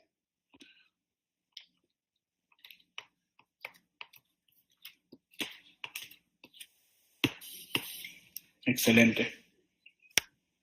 Muy bien. Todos los que son miembros definitivamente ya, bueno, ya no voy a trabajar sobre ello. Al menos una lección diaria y ya en 2 semanas, menos de 2 semanas, ya tendremos todas las 11, 12 lecciones hechas junto con los apéndices. El libro completo lo voy a escanear, pero de todas maneras, denme ese tiempo para poder escanearles todo el libro completo. Muy bien. Entonces, hasta aquí ya vimos el proceso, ¿no? Ya vimos el proceso y la tendencia actual. Que hay aún dentro de nuestra realidad latinoamericana existe el tratamiento conservador si todos estamos en el consenso de que no se aspira de manera inmediata, ¿no? Está contraindicada la aspiración. Desde el 2010 y la nueva edición 2015 o 2016, lo que tenemos es la edición del 2016. La edición actual es la impresión, ¿no? Porque el manual salió el año pasado, pero no se había impreso, sino es este año que se hicieron nuevos cambios, ¿no? El tratado de la Academia Americana, el tratado grueso, que es el tratado de pediatría, de la Academia Americana de Pediatría, tiene edición 2017, ¿no? O sea, se hizo este año, se terminó, pero todavía sale con el 2017. Solamente se les envió a los miembros. Muy bien, dice el doctor Rivera. A ver. En un EK multicéntrico grande que involucra a 2.514 recién nacidos a término con el líquido amniótico meconial comparado con aspiración intraparto versus ninguna aspiración, la incidencia síndrome de aspiración meconial fue de 4% frente al 4%. La mortalidad, la necesidad de ventilación mecánica y la duración de tratamiento con oxígeno fueron similares en ambos grupos. Por lo tanto, ya no se recomienda la rutina de aspiración orofaringe intraparto y aspiración nasofaringe para bebés nacidos con líquido amniótico transparente y teñido de meconium. Muy bien. Muy bien, excelente. Excelente, doctor. Ahora, ya vimos eso. Vemos lo siguiente. Un niño vigoroso. Dicen la norma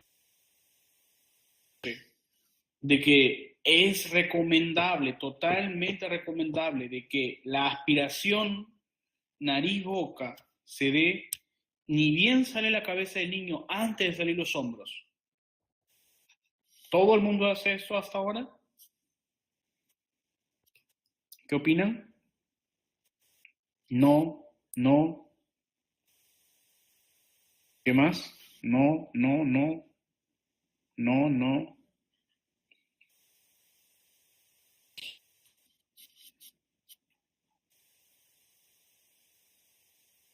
Bueno, me imagino que la mayoría va a responder que no. Muy bien. Hacia el 2011, si bien nos mencionaba de que deberíamos haber aspirado inicialmente, ni bien sale la cabecita del niño, ya estamos sospechando de que, o evidenciamos de que hay líquido amniótico en el líquido amniótico, hay líquido meconial en el líquido amniótico, y lo primero que hacemos es aspirar. Es lo principal que se debe hacer, dice en el 2011. Sin embargo, en la realidad no se hace eso. En la realidad se vio marcado que ni bien el niño nace, sale del vientre materno, y si es vigoroso, se continúa con los cuidados inmediatos, normales. Pero, bien, doctor Rivera, muy bien. En la norma de la sección 3 del libro de reanimación dice que está contraindicado incluso. Lo que se debe hacer es retirar al niño, ¿no? Retirar al niño, porque la aspiración fomenta la aspiración, nariz, boca, fomenta la primera respiración del niño, lo cual puede propiciar a la aspiración del líquido meconial que se puede encontrar ya en la orofaringe, ¿no? Entonces, en los niños con aspiración de líquido meconial, contraindicado aspirar en un momento, ¿no? Casi no lo va a aspirar si lo tenga o no la orofaringe, ¿no? Pero de todas maneras está contraindicado, no se debe hacer. Evidencia nivel A, entonces no hacerlo. Si es nivel A, no hacerlo. Muy bien. En el libro de Manuel Moro, en un libro excelentísimo que voy también a tratar de poco a poco ir escanear mis libros en físico, libros que no vamos a encontrar excepto que los puedan comprar con las editoriales. O bueno, y si pueden comprarlo con la editorial América Panamericana, nosotros tenemos convenio con la editorial. Y si desean comprar el libro en México, es con el 15% de descuento y sin costo de envío. Bueno, en otros países aún no hemos hecho el convenio, pero para México sí. Entonces, si desean comprar el libro de Moro, denominado De Guardia en Neonatología, si ya lo tienen, ¿alguien ya lo tiene este libro? El libro de Manuel Moro, De Guardia en Neonatología. No, muy bien. Si lo tuvieran, excelente, ¿no? Si lo tuvieran, excelente. Es un muy buen libro. Y en este libro nos menciona los parámetros. Lo bueno de este libro, lo que me gusta, es de que muchos de los parámetros ventilatorios que nosotros colocamos en el ventilador mecánico ya están elaborados, ¿no? Entonces lo que se hace es seguir la normativa y modificar según la necesidad del niño, ¿no? Según evidencia en el mismo ventilador, en el monitor o en el análisis de gasometría arterial. Ya, muy bien, no, yo tengo la edición 2016. La edición 2016 del libro, es la segunda edición. Es un libro excelentísimo, me encanta. Es un libro muy, muy, muy completo. Es pequeñito, es de bolsillo, pero tiene todo lo necesario respecto a la ventilación. Yo se los voy a mandar, le voy a mandar el link para que lo compren con la referencia de descuento. Hay que ponernos de acuerdo para saber cuántas unidades se pueden comprar y de esa manera nos aumenten el descuento, especialmente para México, porque en el Perú no hemos hecho el convenio, pero vamos a hablar para poder hacer ese convenio también. Sí, el autor es español, es el Hospital de Barcelona, si no me equivoco, de Madrid. Es de la Universidad Complutense de Madrid. Es muy bueno. Bueno, en este libro nos menciona estos parámetros que son parámetros que también se encuentran en el libro de la Academia Americana de Pediatría, que es el libro del Tratado de Pediatría, que también es un libro muy bueno, pero que está en inglés todavía y que no se va a hacer en español sino hasta el 2019, que se va a hacer en la edición en español. Los miembros ya tenemos la edición 2017, que está en inglés. Yo la tengo aquí en físico y la tengo también en virtual. Se las voy a mandar al correo electrónico lo voy a colgar en la plataforma. Y también coinciden estos mismos valores, ¿no? Entonces dice, en la ventilación mandatoria intermitente sincronizada, nos dice que el volumen corriente a mantener a los niños con ventilación sin hipertensión pulmonar persistente, el volumen corriente debe ser entre 5 y 6 mililitros por kilo. Ese es el volumen corriente.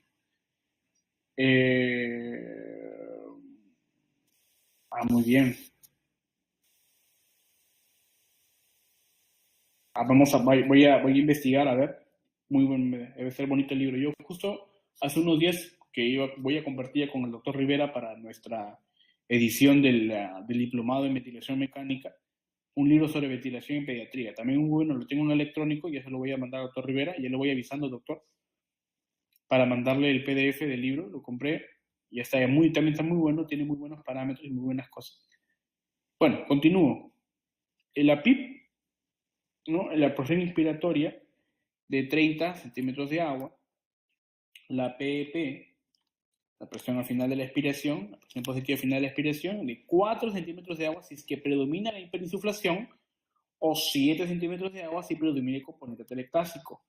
¿Por qué? Porque la idea de esa terapia de ventilación mecánica sin hipertensión pulmonar persistente es evitar que llegue a este problema, que es la ventilación pulmonar persistente.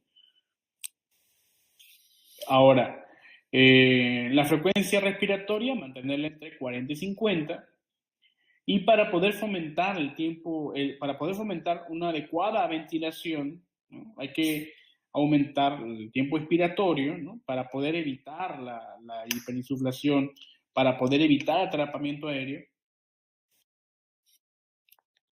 Dice Gloria, Augusto Sola hace referencia sobre no manejar con volumen. No lo entiendo esa pregunta. Muy bien, continúo. El tiempo inspiratorio y el tiempo expiratorio 0.5 a 0.7. En el caso de producirse atrapamiento aéreo, hay que aumentar el tiempo expiratorio y reducir la PEP a 3 o 4 centímetros de agua, en el caso de que se produzca atrapamiento aéreo. Muy bien. Y bueno, esos son unos parámetros que son convencionales, lo pueden modificar en sus unidades, pero bueno, al menos ya vimos.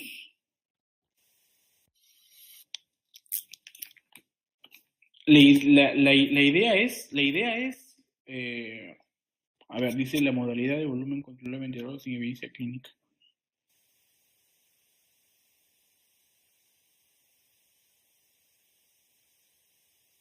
Sí.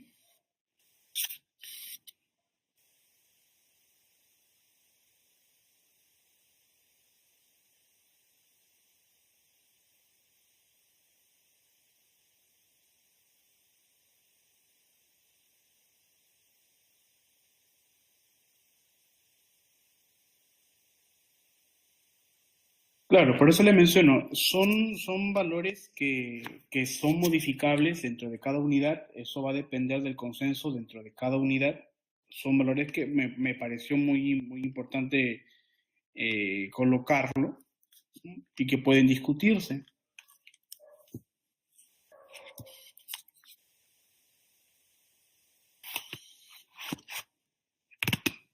¿Cuál es la PIB recomendada en sus unidades para ese tipo de problemas?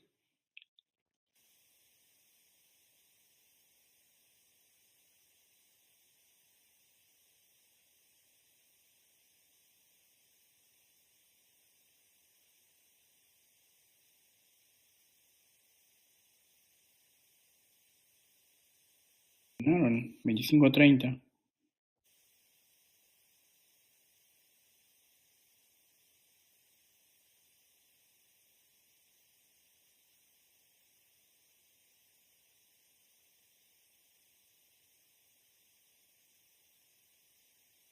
Pero ¿cómo lo programan?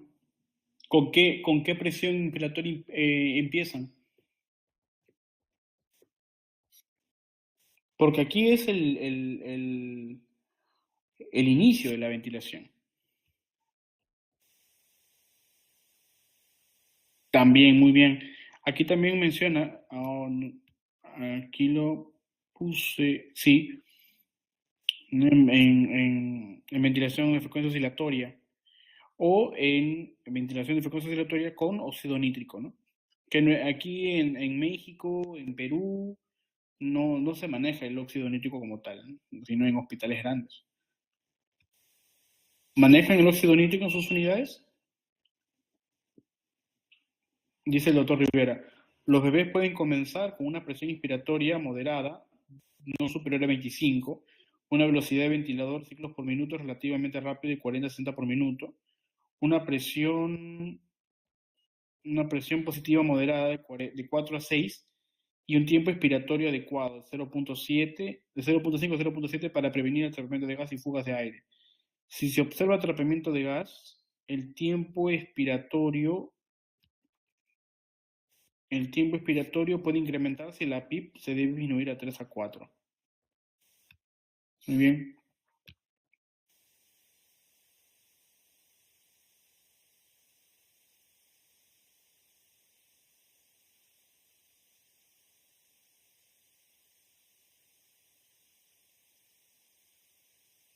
Dice Gloria Aldana, con 10 centímetros de agua por kilo, ¿qué inician con eso?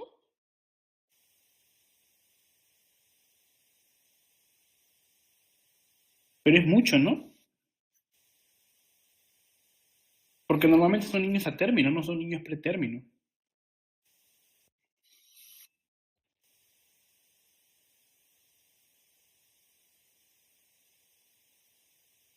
Claro,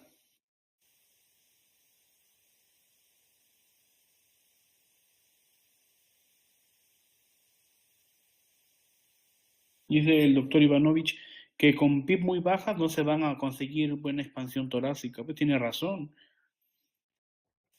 Y además, además unas PIB muy altas, aunque en realidad el atrapamiento aéreo se da más cuando la presión final de la respiración es mayor. Cuando tenemos, eso es nuestros dolores principales. Cuando hay signo de atrapamiento aéreo, eh, o también puede encontrarse hipercapnia, entonces lo que hay que hacer es disminuir la presión final de respiración, ¿no?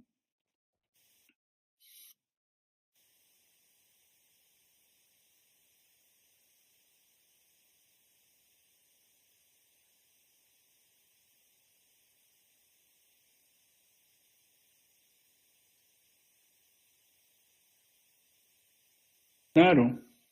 Dice Francisco que la expansión es con la PIM, con la presión inspiratoria, y la P evita el colapso, ¿no?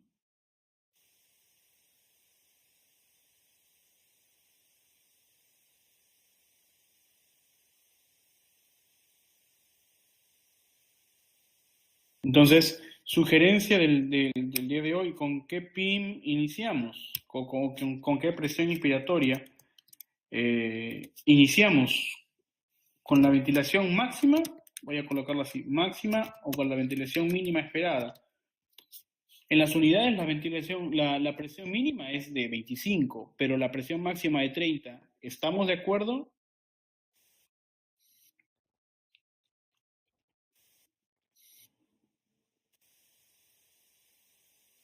Ah, muy bajo, me parece muy bajo. Muy bien, Isabel dice que es más individualizado.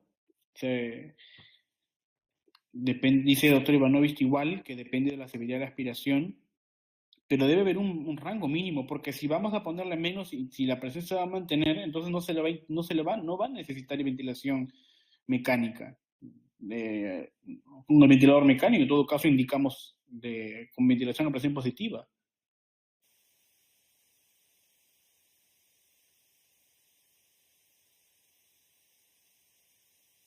Ajá.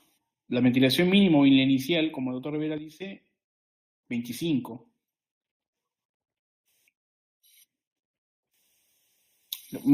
Para poder subir el final, voy a pedir al doctor Rivera que nos mande esos valores para poder. Hay que hacer eso consenso de valores. No sé si el doctor Rivera me puede apoyar en ese sentido para poder hacer ese consenso de valores y poder subirlo en las nuevas diapositivas a la web. De esa manera tenemos ese consenso fijo. ¿Ya? Ok. Dice Isabel, generalmente mayor de 20, pero si llega a 30 ya pensamos en alta frecuencia, ¿no? Alta frecuencia oscilatoria, en bafo.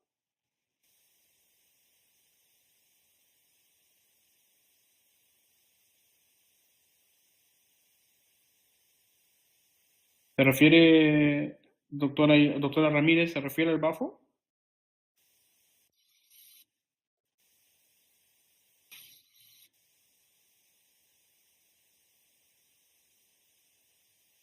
Porque, bueno, en la academia dice sí.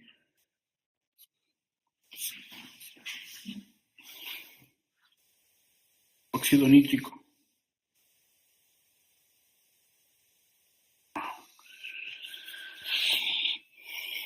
Dice, una PIN de 30 y con PIB de 5 o 6 da presión de vía aérea mayor de 13, sí, al bafo, ¿no? Entonces sí, bafo. Muy bien. Sería bonito, bueno, ya el doctor Rivera como experto en ventilación mecánica nos va a dar más acercamiento a esos valores cuando hablemos en nuestro diplomado, lo vamos a ver más con mayor, eh, con mayor amplitud y sobre todo los valores, ¿no? Sobre todo los valores. Pero sería muy bueno que dentro del diplomado que se va a hacer también se hagan estas discusiones en vivo, porque de esa manera podemos conocer cuáles son las aplicaciones. Bueno, ahorita ya vemos, estamos viendo esta pequeña reunión de consenso no oficial de que la mayoría tienen el tratamiento conservador. Primero, la presión inspiratoria máxima de 20 como mínimo en ciertas unidades, por ejemplo en Perú, 25 como máximo en la mayoría de que ustedes están aplicando, como mínimo 25, y 30 como presión inspiratoria máxima. Con la PEP no hay problema, ¿no? Con la PEP no hay problema, podemos mantener entre 4 a 7, dependiendo del predominio del patrón, si es hiperinsuflación o componente atelectásico. Hasta aquí, ¿estamos todo bien?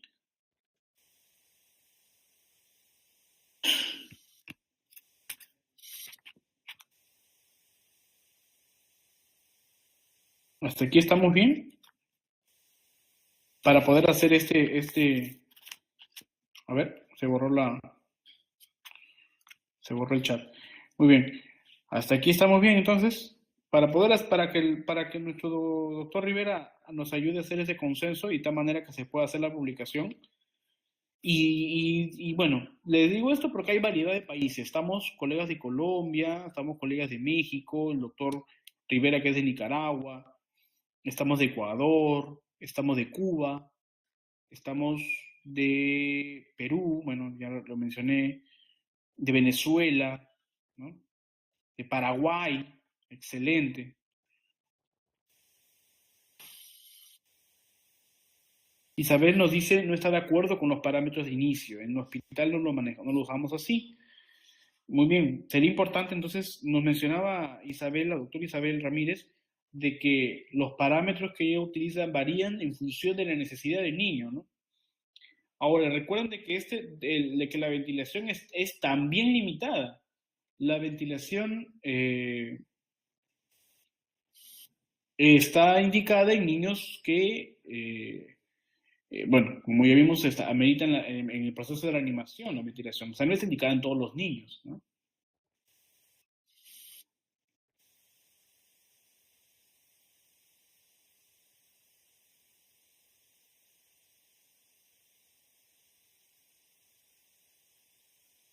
Muy bien. El problema es de que, bueno, igual la Academia Americana dice que la sugerencia de ventilación también debe ser rápida, ¿no? O sea, la instauración del proceso de ventilación mecánica es rápida, no se espera mucho tiempo porque hay que sobrellevar el proceso de ventilación funcional en el niño, ¿no? Estaríamos hablando entonces de que en la mayoría de veces, como lo vemos, la ventilación mecánica estaría indicada en ciertos niños que desarrollan complicaciones, ¿no?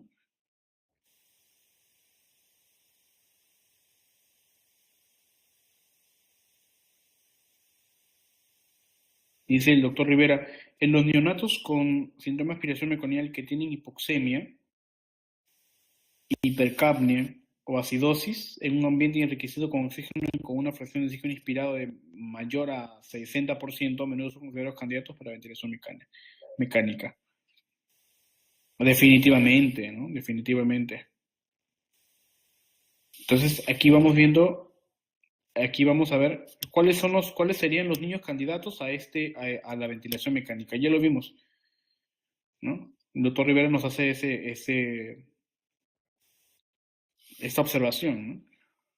Niños con hipoxemia, niños con hipercapnia y niños que tienen mayor... Bueno, en la Academia Americana de Pediatría nos dice que si los niños tienen entre 40 y 50 o mayor de la fracción inspiratoria de oxígeno, o sea, la necesidad de oxígeno con una FiO2 mayor entre 0.4 o mayor, o incluso mayor de 0.5, o el 50%, ya ameritan ventilación mecánica asociadas a la hipercapnia y la hipoxemia.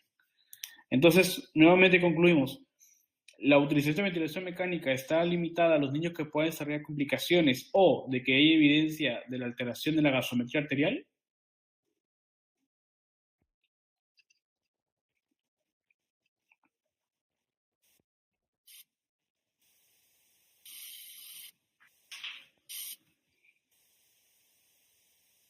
Bien, pregunto.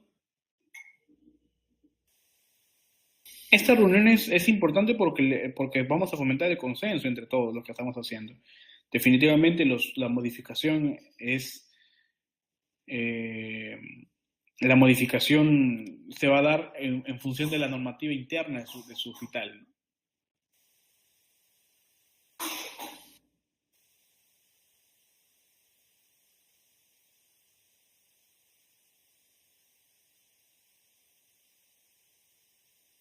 La utilización de midazolam es también, nuevamente, como les digo, dependiente de la normativa interna del hospital.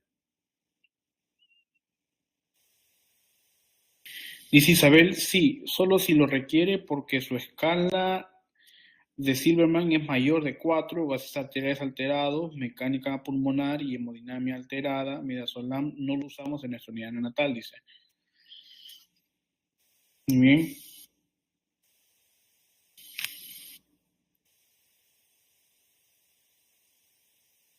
Entonces vamos a hacer un énfasis en los requerimientos para la ventilación mecánica. Entonces, voy a hacer esa observación en mi apunte para la publicación de las diapositivas en la red social, y de esa manera podamos manejar una diapositiva más completa. O sea, los requerimientos, no, definitivamente midazolam no se aplica. Los requerimientos que sugiere la utilización de ventilación mecánica y los valores de esa misma en los niños con ventilación.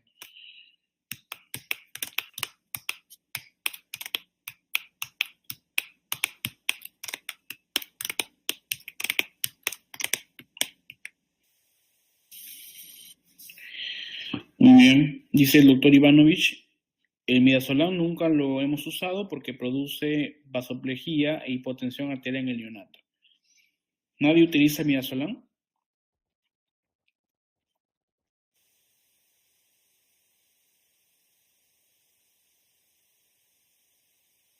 Fentanilo, nada más.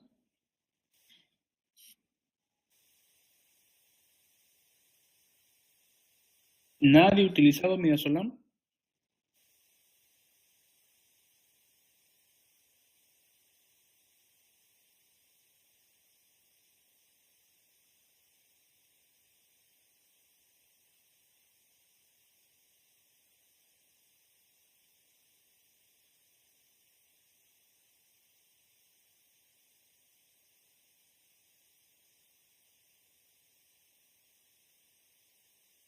Uh-huh.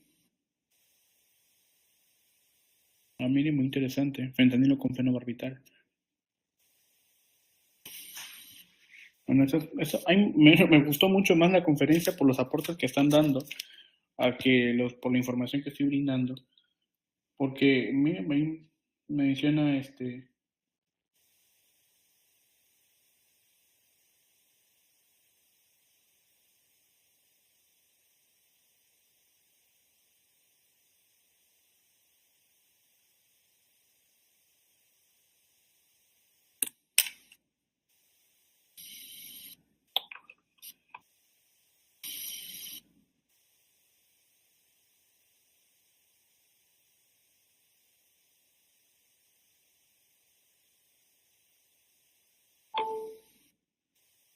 Muy bien. Fentanilo y morfina sí, a ver, dicen. A ver, voy a hacer estos apuntes antes de terminar.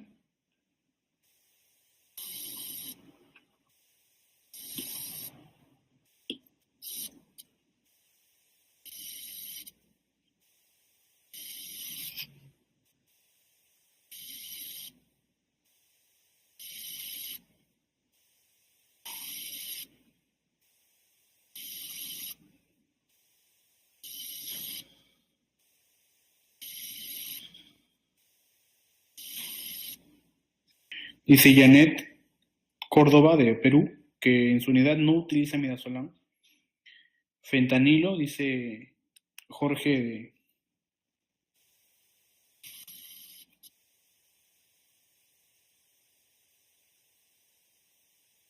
Vamos a ver.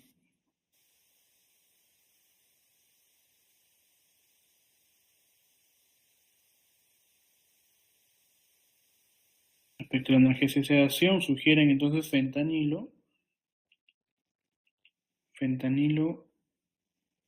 y bueno, morfina, unos ya he visto que sí, fenobarbital, eso me gusta más.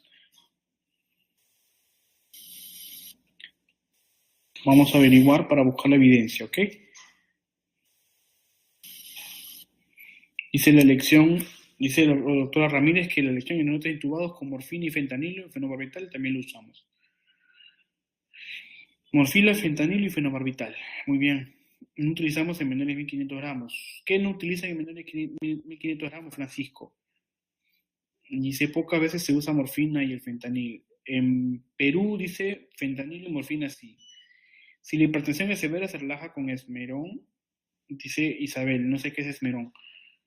También utilizamos, de acuerdo al paciente, relajantes musculares. Dice Jessica, dice Nadia Reyes. Y en México algunos lo indican igual que en el fenobarbital. Dice Gloria Aldana, en pacientes intubados lábiles con hipertensión pulmonar nos ha resultado más el fentanilo que la morfina, el fentanilo. Doctor Ivanovich de Cuba dice morfina con cautela, pero también la han usado, dice. El doctor Rivera dice, los únicos sedantes analgésicos recomendados son la morfina y el fentanilo.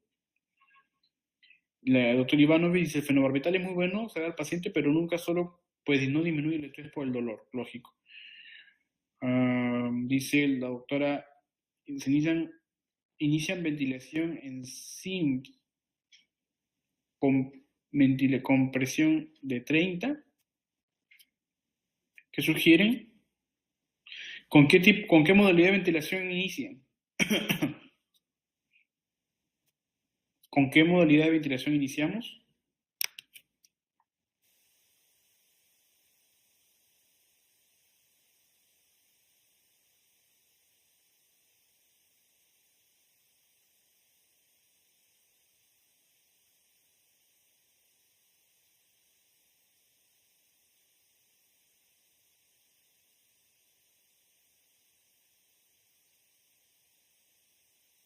Modalidad de ventilación inicial, dice la doctora Isabel, controlado. El doctor Rivera dice, doctor Ivanovich dice SIM, doctor Javier Santa Cruz dice también ventilación controlada. El doctor Manuel Enrique también. Muy bien, estoy abundando eso para poder también el doctor aquí en Perú dice con SIM.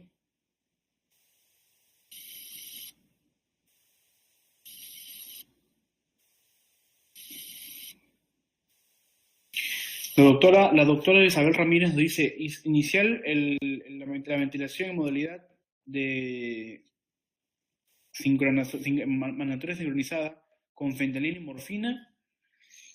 ¿Qué opinamos? Dice, dependiendo del estado del paciente. Dice el doctor Rivera, empezar con modalidad controlada inicialmente y hay que evitar las variaciones de la oxigenación por el cortocircuito, ¿no? El doctor Javier Santa Cruz dice luego, de acuerdo a la evolución, cambia modalidad, ¿no? Controlada de inicio, dice la doctora Nadia Reyes. Alejandra dice, la presión control permite tener mejor control sobre la mecánica pulmonar dependiendo de la sedación del paciente. Muy bien. Según evidencia y con lo que se trabaja es con la modalidad mandatoria sincronizada, ¿no? La ventilación mandatoria es lo principal que se inicia. Bueno, acá vemos que unos colegas mencionan de que la ventilación control es lo que se maneja principalmente, ¿no? Eso va a depender mucho de sus unidades y del tipo de ventilador que ustedes manejen también. Muy bien. Entonces queda pendiente el aclaramiento con el inicio de la modalidad de ventilación, y el doctor Rivera nos da también a entender de que en su unidad también utilizan la ventilación control. Las indicaciones para la ventilación, otro de los puntos que tenemos que revisar para la publicación el día de mañana, indicaciones para la ventilación, o sea, en qué niños vamos a tener en cuenta para la ventilación. Otro de los puntos que tenemos que tener en cuenta para la publicación del día de mañana es los parámetros, especialmente la presión inspiratoria, ¿no? Presión inspiratoria máxima, cuáles son los valores que debemos de partir. Ya vemos de que estamos llegando entre los 25 hasta 30 como máximo.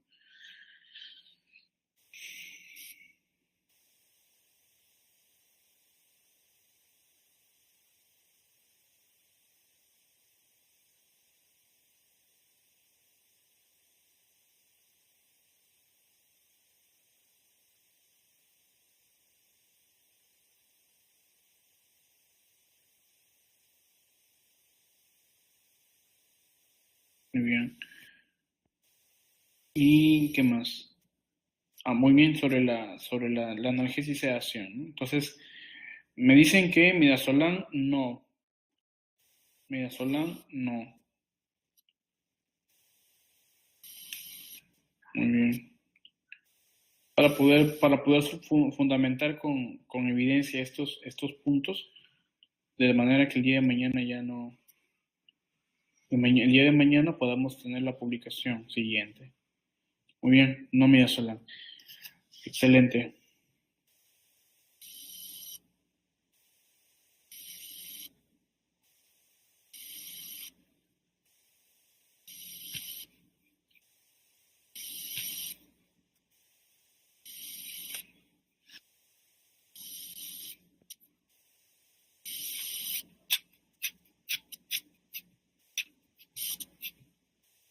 Excelente, doctor.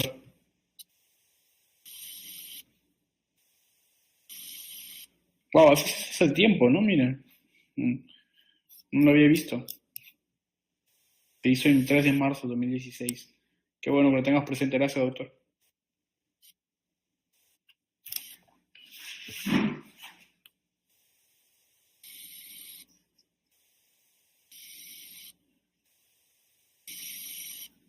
Muy bien.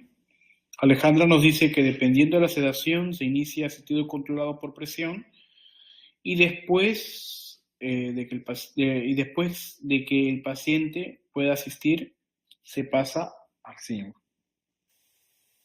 Bueno. Yo creo que eso va a depender de la norma interna, ¿no? Porque vemos que la evidencia nos dice ya otro, ¿no? Muy bien.